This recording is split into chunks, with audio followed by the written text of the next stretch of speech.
তোমরা আমার কাছে অনেকেই জানতে চেয়েছিলে, দিদি তুমি রুমে একা কী করো? তো সত্যি কথা বলতে রুমে যেহেতু আমি একাই থাকি, তো রান্না বান্না সমস্ত কিছু আমাকে একাকেই করতে হয়। তো আজকে আমার মন করছিল চিকেন খাওয়ার জন্য, তাই ডিউটি থেকে রুমে আসার সময় সাথে করে চিকেন কিনে নিয়ে এসেছিলাম। তো সেটাই ধুয়ে রান্নার প্রস্তুতি শুরু করেছি। তো চিকেন বানাতে তো সমস্ত কিছু কাটাকাটি করতেই হবে, তো সেটাই আমি করছিলাম। আর তোমরা দেখতেই পাচ্ছ চিকেন খাওয়ার জন্য আমার মুখে একটা আলাদাই খুশি। তো রান্নাবান্না তো শুরু করে দিয়েছি। তোমরা আমায় জানো যে তোমরা কারা আমার মতো চিকেন খেতে খুবই ভালোবাসো, কিন্তু তোমরা রান্না করতে জানো না ঠিক মতো। আমি সেই দলেরই একজন। চিকেন খেতে আমি খুবই ভালোবাসি, কিন্তু সত্যি কথা বলতে রান্না করতে খুব ভালো একটা আমি পারি না।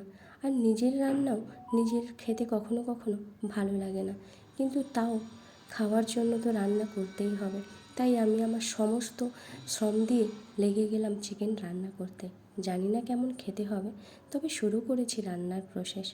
তো সমস্ত কিছু যা কাটা ছিল সমস্ত কিছু দিয়ে মশলাপাতি দিয়ে দিয়েছি পরিমাণ মতো। তো দেওয়ার পরে আমার মনে হলো যে একটুখানি নিচে জল দিয়ে দিই।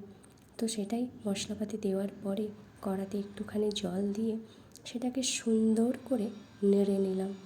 নেড়ে নেওয়ার পরে নেড়ে নেওয়ার পরে সেটাতে জল দিয়ে আমি এটা শুনেছিলাম যে যতক্ষণ চিকেনটাতে তার মশলা থেকে তেল না কাটে তো ততক্ষণ চিকেনের মশলাটা ঠিকমতো কষা হয় না। তো তোমরা দেখতেই পাচ্ছ যে চিকেনের মশলাটাতে চিকেন মশলা থেকে তেলটা কেটে গেছে। তাই আমি সেখানে যেই ধুয়ে রাখা চিকেনটা রেখেছিলাম সেটা ভালো করে দিয়ে দিলাম।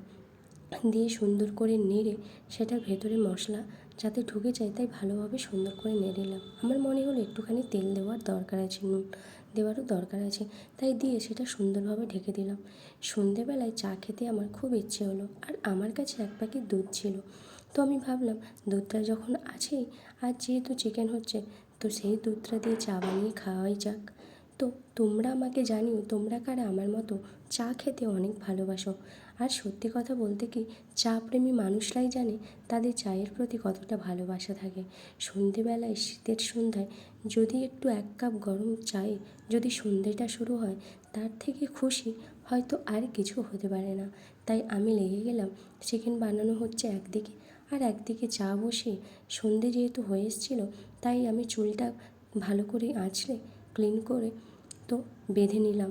কারণ সন্ধ্যের পরে চুল বাঁধতে খুব একটা ভালো নয় সবাই বলে, তবে এর সায়েন্টিফিক কারণ যদি তোমরা আমার কাছে জানতে চাও তা আমি জানি না। তবে চুল বাঁধাও হয়ে গেছে, আর সেদিকে তোমরা দেখতেও পাচ্ছ আমার চা বানানো হয়ে গেছে। তো চাটা আমি গড়িয়ে নিলাম।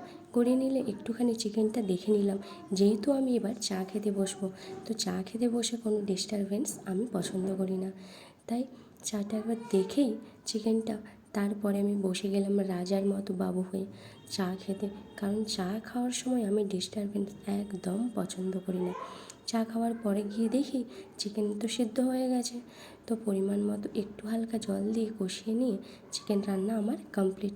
তোমরা আমায় বলো তোমাদের এই রান্না কেমন লেগেছে আর কমেন্ট